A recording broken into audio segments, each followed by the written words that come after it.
Hey parents! You're listening to the Project Parenthood podcast. I'm your host, Dr. Nanika Coor, clinical psychologist and respectful parenting therapist. Each week, I'll introduce you to the same respectful parenting practices that I use to help parents repair and deepen connections with their children. You'll get tips for cultivating more parental self-compassion, more cooperation from your kids, and more joy, peace, and resilience in your relationship with them. In today's episode, I'm talking about neurodiversity and why it's important to move away from the medical model of disability that leans toward pathologizing differences rather than accepting and appreciating them. Stick around till the end to hear about ways to tune into and build accommodations for your child's unique neurodifferences. A few years ago, I started seeing families in my private practice where parents were struggling to raise kids who showed extreme avoidance behavior in the face of routine and everyday demands. As I tried to help parents support and understand their children better while reducing conflict at home, I happened upon the description of pathological demand avoidance, or PDA, which is currently thought to be a profile of autism. I've talked about PDA before in an episode called What to Do If Your Child Has an Extreme Need for Control and Autonomy. As I delve deeper into working with parents whose children meet criteria for the PDA diagnostic label, I'm learning more and more about neurodiversity and why it's so important to not only support but affirm a person's neurodiversity. So what is neurodiversity? The term neurodiversity was coined by Australian autism rights activist Judy Singer in the late 1990s. A person on the autism spectrum herself, she used the term to describe the diversity of human brains and minds and to promote the idea that neurological differences should be recognized and respected as a natural part of human diversity, rather than being pathologized or treated as deficits or dysfunctions. The concept of neurodiversity has since gained widespread recognition and has been embraced by activists fighting against societal dynamics that aren't accepting of neurodivergence.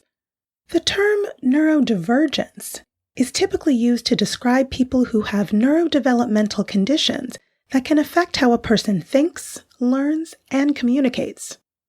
Being neurodivergent means that a person's brain functions, learns, and processes information in ways that are significantly different from dominant societal standards for quote-unquote normal.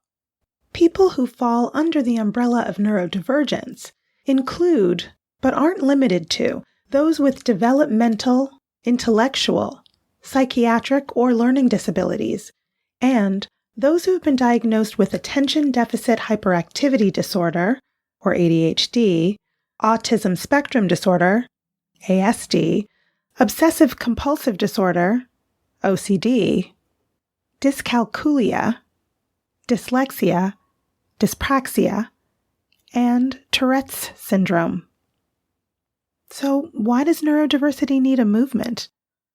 Led by autistic and other neurodivergent and disabled people, the neurodiversity movement advocates for the acceptance of neurological differences, autism, neurodivergence acceptance, equal opportunity, equitable inclusion, self-determination, autonomy, and the end of discrimination. In her guidebook, called A Parent's Introductory Guide to Neurodiversity-Aligned Therapy and Educational Practices for Autistic Children, Emily Harvey helps readers understand what fueled the birth of the neurodiversity movement by contrasting the dominant perspective in today's society, the more pathologizing medical model of disability, with the neurodiversity-affirming social model of disability. The medical model of disability and the pathology paradigm perceives that there's only one right kind of brain, a normal or neurotypical one.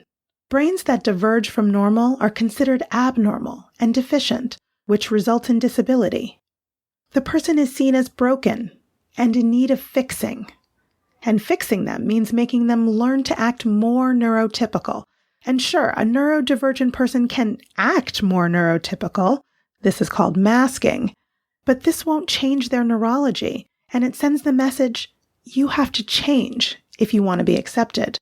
In contrast, the social model of disability and the neurodiversity paradigm stress the lack of acceptance of neurodivergent people and take the stance that the barriers created by society and the environment are what result in disability. Neurodivergent folks should have equal rights and access in society just the way they are without being fixed, because they're equal humans with the right to autonomy and self-determination like everyone else. If we look at neurodivergent folks through the lens of neurodiversity and the social model of disability, we can move away from deficit-focused perceptions of them as those whose developmental disorder is defined by social and communication difficulties and abnormal behaviors. We could instead see this population as having a developmental condition or disability that affects how they experience and therefore how they interact with the world around them. So what are some ways you can support your neurodivergent child? The goal of a neurodiversity-affirming parent is to raise a child who accepts themselves in a world that isn't always great at being accepting. To that end, the focus is on helping your child learn skills that will foster a positive self-identity, make their life easier, and help them live a joyful life. Fostering self-acceptance and a positive self-identity involves accepting and appreciating your child for who they are, focusing on respect, empathy, and trust, and assuming that your child is capable and competent with the right support. It's important to encourage your child to advocate for their needs and listen to them when they do. Spotlight what your child is skilled at, not only their challenges. Commit to learning from other neurodivergent people's lived experiences. Another great way to set your neurodivergent child up for success is to focus on the ways your child's environmental surroundings affect their neurodiverse characteristics. From a neurodiversity-affirming perspective, if your child is struggling, it's likely that something in the environment needs to be adjusted. Foundations for Divergent Minds, or FDM, is a nonprofit organization that offers training and education for parents and professionals who work with autistic and neurodivergent children. FDM recommends assessing 5 key areas to identify what environmental factors may be getting in your child's way. The first area is sensory integration. Understanding your child's unique sensory needs allows you to modify the environment accordingly and helps your child advocate for their needs. Your child can fall anywhere along the hyposensitive to hypersensitive spectrum in each of the 8 sensory system areas: sight, sound, smell, touch, taste, balance, movement, and internal state. The second area is executive functioning. Does your child need help in an area of executive functioning, or EF? EF is made up of 8 interconnected processes: initiation, inhibition, working memory, planning, organization, self-monitoring, shift, and emotional regulation. The third area is respectful communication. Communication comes in many valid forms, and behavior is a child's earliest reliable tool.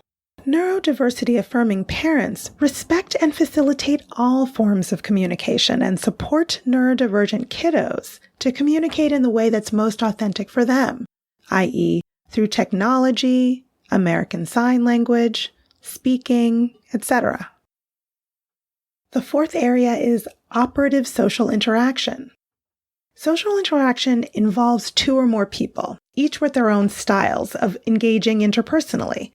It's important not only for neurodivergent kids to understand how neurotypical people communicate, but also for neurotypical people to understand neurodivergent styles of thinking, feeling, socially communicating, and interacting. FDM's 5th key area is emotional regulation. It's hard for your child to regulate their emotional state when the environment isn't a good fit for their specific needs. Identifying and resolving unmet needs promotes self-regulation and improves your child's quality of life. As you know, practice makes progress. So for the next couple of weeks, Each day, choose one of the FDM5 key areas and tune into your child's needs and wants in that area. Where do they seem to struggle? When do they seem to thrive? What changes might you make in your home, at school, or to daily routines? What external accommodations would make their day-to-day lives and relationships easier for them? Let me know what you learn.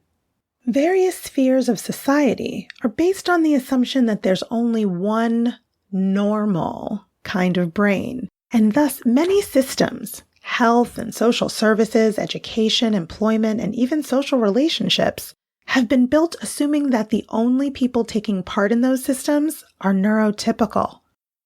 As such, we've all internalized some, if not all, of the medical model of disability and pathologizing ways of viewing those challenged by disabilities. Creating a society that's accessible for neurodiverse people is beneficial for everyone, but requires self-reflection and continued learning from neurodiverse individuals. If you're raising a neurodivergent kiddo, perhaps you're even neurodivergent too, and you're down with the neurodiversity perspective, start accepting, understanding, and appreciating your child's neurodifferences, and your own too. Neurodivergent folks deserve to feel inherently accepted and safe in the world, and also be able to access the things in life that bring them joy. There's absolutely nothing wrong with being different than quote-unquote normal. Embrace it, and your child will learn to do the same. I hope that's helpful. You can learn more about my work with parents at www.brooklynparenttherapy.com and on Instagram at BKParents. If you have more questions about parenting neurodivergent kids or any other parenting questions or stories, leave me a message at 646-926-3243. And be sure to let me know if it's okay to use your voice on the show. Or send an email to parenthood@quickanddirtytips.com. And don't forget to subscribe to Project Parenthood on Apple Podcasts, Spotify, or wherever you listen to podcasts. Catch you next week. Project Parenthood is a Quick and Dirty Tips podcast. It's audio engineered by Dan Firebend, with script editing by Adam Cecil. Our podcast and advertising operations specialist is Morgan Christensen. Our digital operations specialist is Holly Hutchings. Our marketing and publicity assistant is Davina Tomlin. And our intern is Cameron Lacey.